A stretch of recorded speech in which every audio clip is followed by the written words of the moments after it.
Ilham Habibie resmi mendaftar sebagai calon wakil gubernur di Pilkada Jawa Barat 2024. Pengamat menilai Ilham Habibie diprediksi akan menjadi kuda hitam lantaran Ilham dinilai sebagai sosok yang cerdas dan telah memiliki rencana untuk membangun Jawa Barat.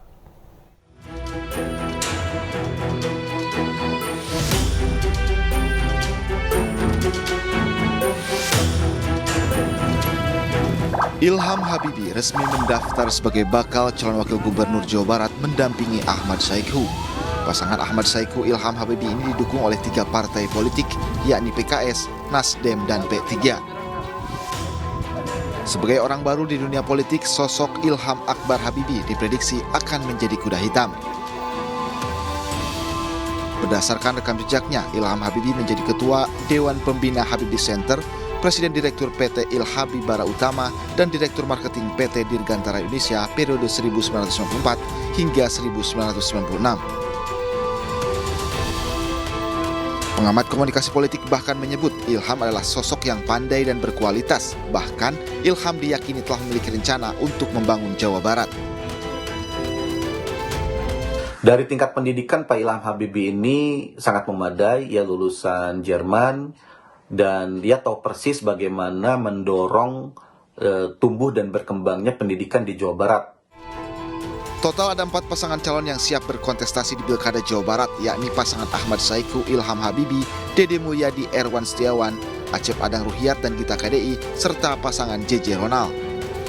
4 pasangan telah menjalani tes kesehatan dan siap bertarung untuk mendapatkan simpati warga masyarakat Jawa Barat. Tim Liputan iNews melaporkan.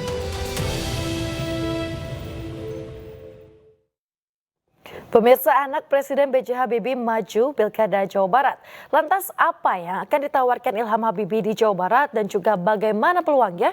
Berikut dialog lengkap rekan Davi Pratama bersama Cawagup Jawa Barat Ilham Habibie dan juga pengamat politik dari Universitas Al-Azhar Ujang Komarudin dalam program iNewsroom. Itu pertanyaan yang memang sering disampaikan kepada saya karena memang saya tidak dikenal sebagai seorang yang aktif di dunia politik praktis. Namun demikian, memang secara puluhan tahun saya aktif di Indonesia di berbagai bidang, misalnya di bidang bisnis sebagai profesional atau juga pengusaha, juga di sebagai akademisi, sebagai aktivis di berbagai organisasi.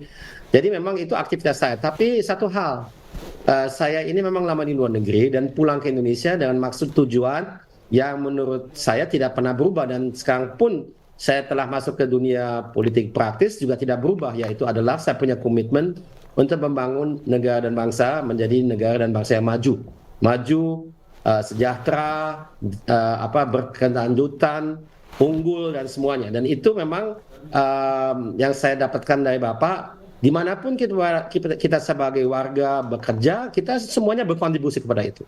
Dan Bapak tidak pernah mengharuskan saya untuk masuk ke politik. Tapi memang saya beberapa bulan yang lalu merasakan bahwasannya ya seolah dapat panggilan. Sekarang ada momentumnya untuk saya berkiprah.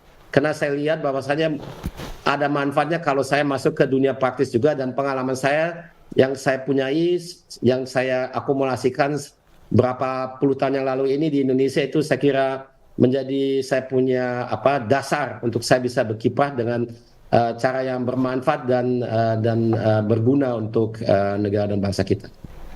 Ya, saya melihat semua kontestan ya di Pilkada Jawa Barat punya peluang yang sama. Artinya incumbent-nya tidak ada. Jadi gubernurnya Ridwan Kamil, lalu wakil gubernurnya juga Kang Uu gitu ya, tidak maju. Artinya semua kontestan termasuk Pak Ilham punya kesempatan yang sama untuk bisa menang, untuk bisa mendapatkan simpati publik. Saya mengatakan di teman-teman media bahwa Pilkada Jawa Barat itu semua punya kualitas, semua punya kapasitas gitu, semua punya pengalaman, semua punya ide dan gagasan. Oleh karena itu tinggal diadu saja siapa gagasan, idenya yang bisa diterima oleh warga Jawa Barat. Tentu ini butuh sosialisasi, butuh pengenalan, butuh katakanlah pendekatan kepada warga Jawa Barat agar ada keterikatan emosional antara kandidat termasuk Pak Ilham dengan warga Jawa Barat.